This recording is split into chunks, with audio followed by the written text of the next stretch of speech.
आजदेखि driving licence बोक्नु नपर्ने भएको छ। सरकारले डिजिटल लाइसेन्सलाई आजदेखि मान्यता दिने भएको छ। अब तपाईहरुले चाहिँ कतै यात्रामा जाँदै हुनुहुन्छ भने तपाईहरुले आफ्नो भौतिक ड्राइभिङ लाइसेन्स चाहिँ बोक्नु पर्दैन। तपाईहरुले चाहिँ आफ्नो मोबाइलमा नागरिक एप्स डाउनलोड गरेर त्यसमा तपाईहरुले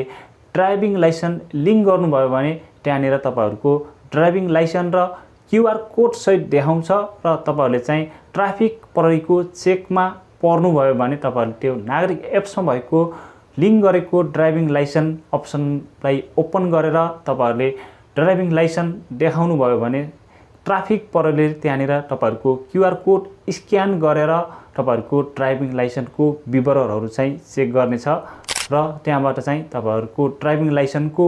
विवरणहरु चाहिँ देखाउनेछ र तपाईहरुको कुनै फाइन छ अथवा तपाईहरुले कुनै गल्ती गर्नुभएको छ भने त्यहाँनिर चाहिँ तपाईहरुको स्क्यान गर्ने अप्सन चाहिँ देखाउँदैन भने तपाईहरुको कुनै फाइन तिर्नु पर्यो भने चाहिँ तपाईहरुले उति बेलै तपाईहरुले चाहिँ त्यहाँनिर डिजिटल वालेट इसेवा आइएमपे जस्ता वालेटबाट पनि तपाईहरुले उति बेला नै तपाईहरुले ट्राफिक प्रहरीको फाइन चाहिँ तिर्न सक्नुहुन्छ। तपाईहरु चाहिँ फाइनमा पर्नुभयो भने र यदि तपाईहरुले चाहिँ फाइन छैन तपाईहरुको कागजपत्र सबै ओके छ भने तपाईहरुले अब आफ्नो ड्राइभिङ लाइसेन्स बोक्नु नपर्ने भएको छ। तपाईहरुले चाहिँ नागरिक एप्समा भएको ड्राइभिङ लाइसेन्समा लिंक गरेर आफ्नो ड्राइभिङ लाइसेन्स चाहिँ देखाउन सक्नुहुन्छ।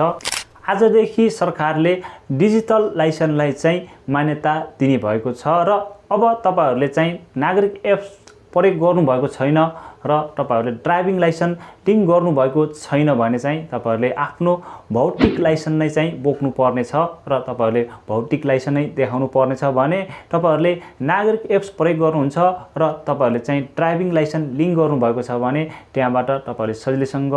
प्रयोग गर्न सक्नुहुन्छ। तपाईहरुले चाहिँ ट्राफिक प्रहरीको चेकमा पर्नुभयो भने त्यहाँबाट तपाईहरुले चाहिँ आफ्नो ड्राइभिङ लाइसेन्सको विवरणहरु चाहिँ देखाउन सक्नुहुनेछ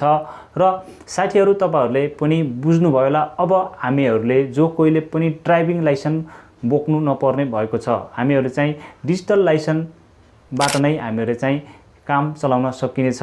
मात्र नागरिक एप्स चाहिँ प्रयोग गर्नु होला र नागरिक एप्स प्रयोग गर्नको लागि तपाईहरुले चाहिँ आफ्नो मोबाइलमा भएको गुगल प्ले स्टोरलाई चाहिँ ओपन गर्नु होला र त्यसमा नागरिक एप्स लेखेर सर्च गर्नुभयो भने तपाईहरुले चाहिँ नेपाल सरकारद्वारा बनाइएको नागरिक एप्स प्राप्त गर्न सक्नुहुन्छ र तपाईहरुले त्यो एप्सलाई तपाईहरुले आफ्नो मोबाइलमा इन्स्टल गर्नु होला र इन्स्टल गरिसकेपछि त्यसलाई ओपन गरेर त्यसमा आफ्नो मोबाइल नम्बर लगाएर त्यसमा लगइन गर्नु होला र तपाईहरुले आफ्नो विवरणहरु पनि दिनु होला र त्यसपछि तपाईहरु चाहिँ त्यहाँ ड्राइभिङ लाइसेन्स भन्ने अप्सन हुन्छ त्यसमा चाहिँ क्लिक गरेर तपाईहरुले आफ्नो ड्राइभिङ लाइसेन्स चाहिँ लिंक गर्न सक्नुहुन्छ र यसरी तपाईहरुले अब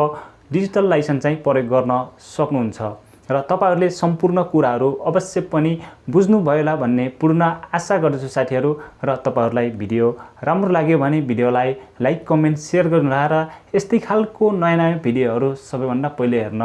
चाहनुहुन्छ र च्यानलमा फर्स्ट टाइम भिजिट गर्दै हुनुहुन्छ भने च्यानललाई अवश्य पनि सब्स्क्राइब गरेर छेउमा आएको बेल बटन अलमा टच गर्नु भन्दै आजको यो सानो भिडियोबाट बिराउन चाहन्छु। हस्त